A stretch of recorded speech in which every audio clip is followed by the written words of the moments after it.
Hey everyone, welcome back to my channel once again. Today I have another reading wrap-up video. I got 5 pretty good novels that I read over the last couple months. My reading's kind of slowed down a little bit because I do have a wedding on the horizon. It's just been crazy stressful getting ready for that. But I have been getting my fair share in, not as much as I would like, but I still finished 5 pretty good novels, all horrors, which is always a plus. Love my horror reads. 5 good novels that are good for the summer season, in my opinion. So let's get right into it. We got 2 from Grady Hendrix, including his brand new novel. So yes, the first book I want to talk about is Grady Hendrix's newest novel, The Final Girl Support Group. This book, I got to gather my thoughts. I don't know where to start exactly. As a horror nut, as a slasher aficionado, if you want to put it that way. I live for slasher movies. I grew up on slasher movies. Combining that love with this book, with the love for reading horror fiction, was just a dream come true. When I saw this book was going to come out, I was so pumped for it.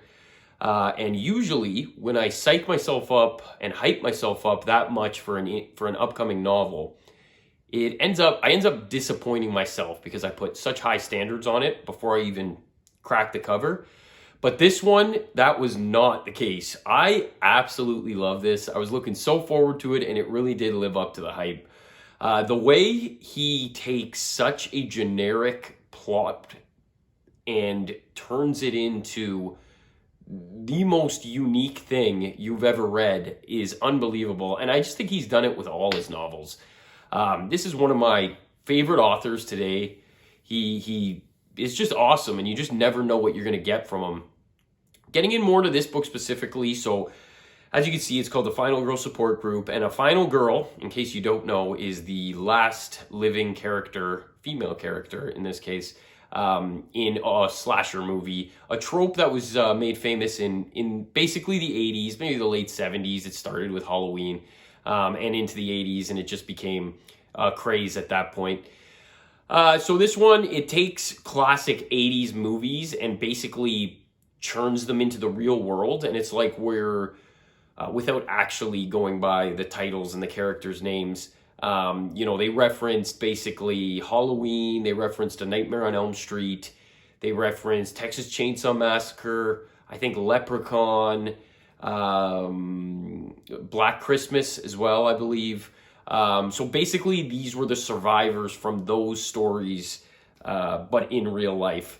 And they formed a support group, and they were all getting picked off one by one, and one of our main characters is trying to figure out who wants them all dead and why, and foil it. And it was full of twists and turns. It really was. Just when you thought you had it figured out, it would throw something else at you and make a complete 180.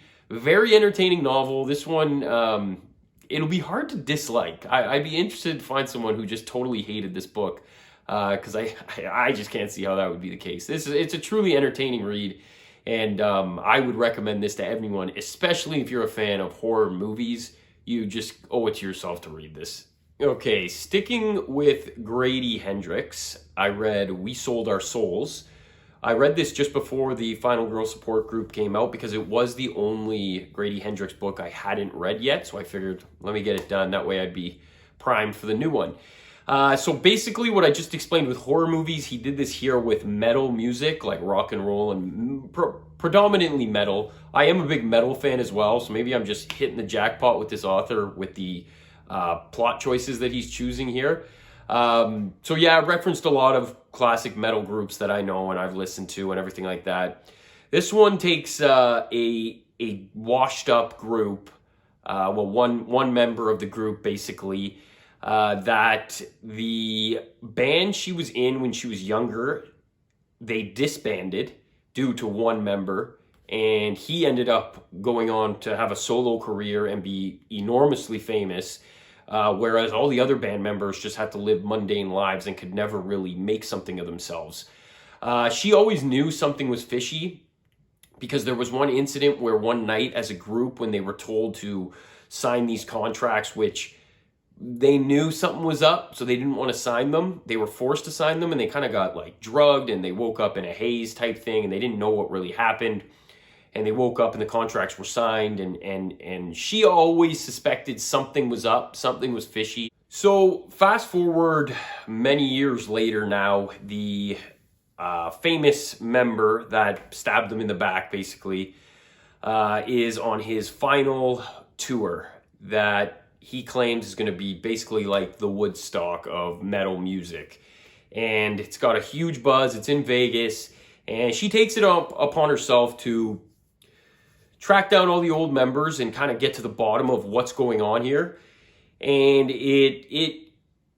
it's an entertaining read. I mean, it's not as good. I would say this is probably bottom of the barrel for Grady Hendrix's books.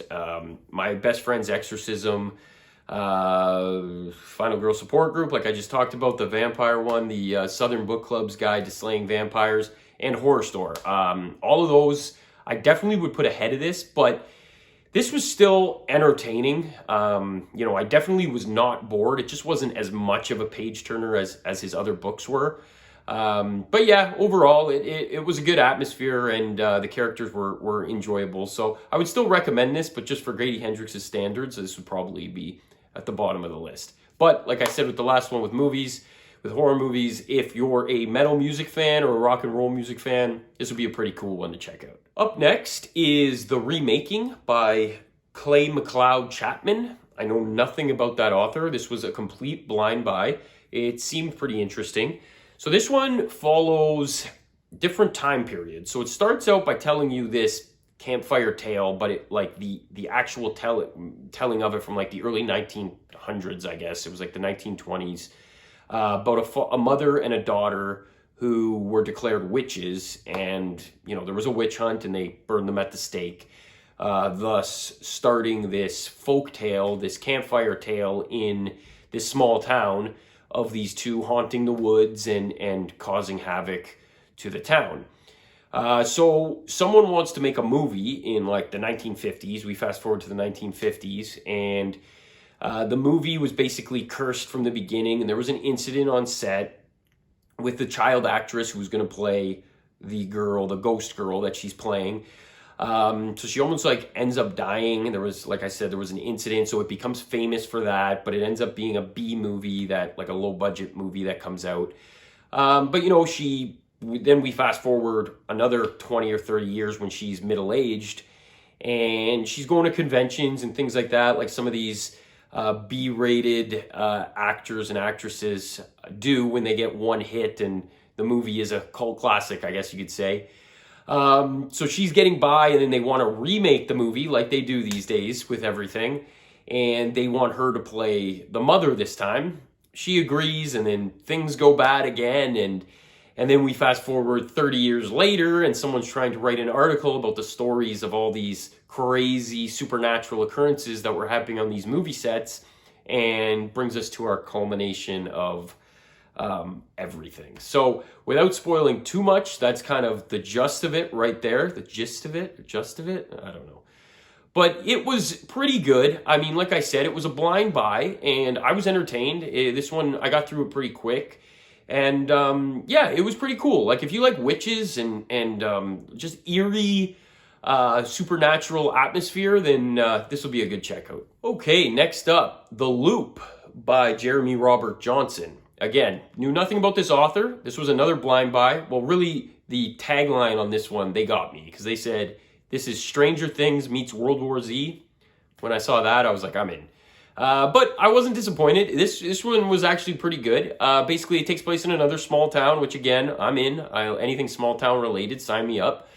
So there's basically like an outbreak of this mysterious, not even like an illness, it's more like a rage type thing where these high school kids are coming down with these like crazy outbursts of rage, and like very violent. And this one, it takes place all in one timeline, like one day and a half sequence of events, right? It's not jumping from time to time.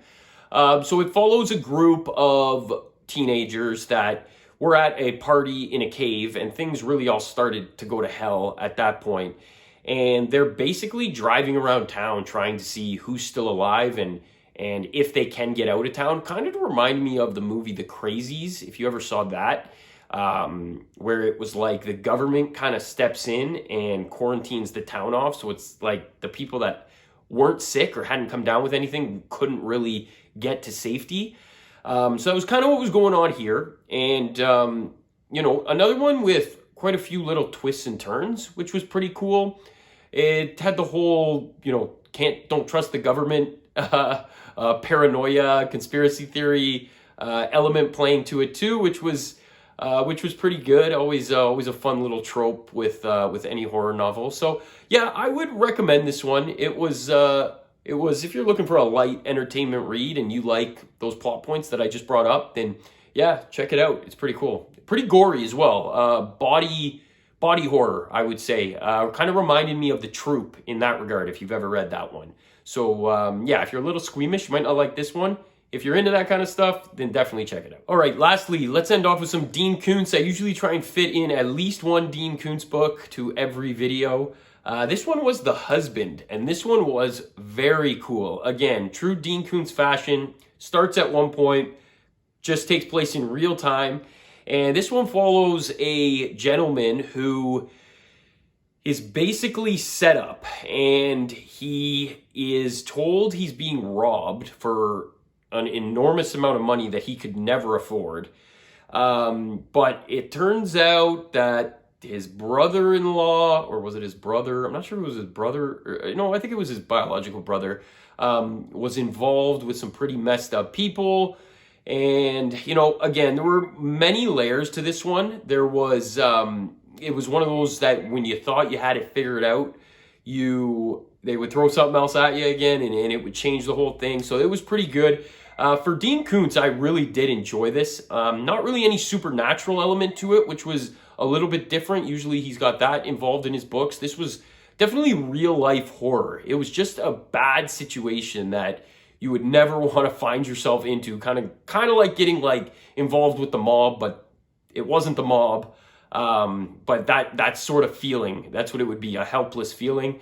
You know, the guy's wife gets kidnapped. Sorry if I didn't mention that. And she gets ransomed for a huge sum of money that he can't afford. And he just basically goes to the offensive and really takes it to them, which is which was pretty cool to me. I love it when the bad guys get their due. But yeah, entertaining read for sure. If you're a Dean Koontz fan and you haven't read this one, check it out. If you're just getting into Dean Koontz, this would be a good spot to start. All right, thanks for checking out my video. Once again, those were 5 pretty good horror reads this summer, 2021. So once again, if you've watched this far, I do thank you. I do have some cool movie videos coming up, some haul videos, some movie reviews, as well as some more book reviews, everything like that. Just got a lot of stuff planned. So if you haven't already, like, subscribe. We'll talk to you guys soon.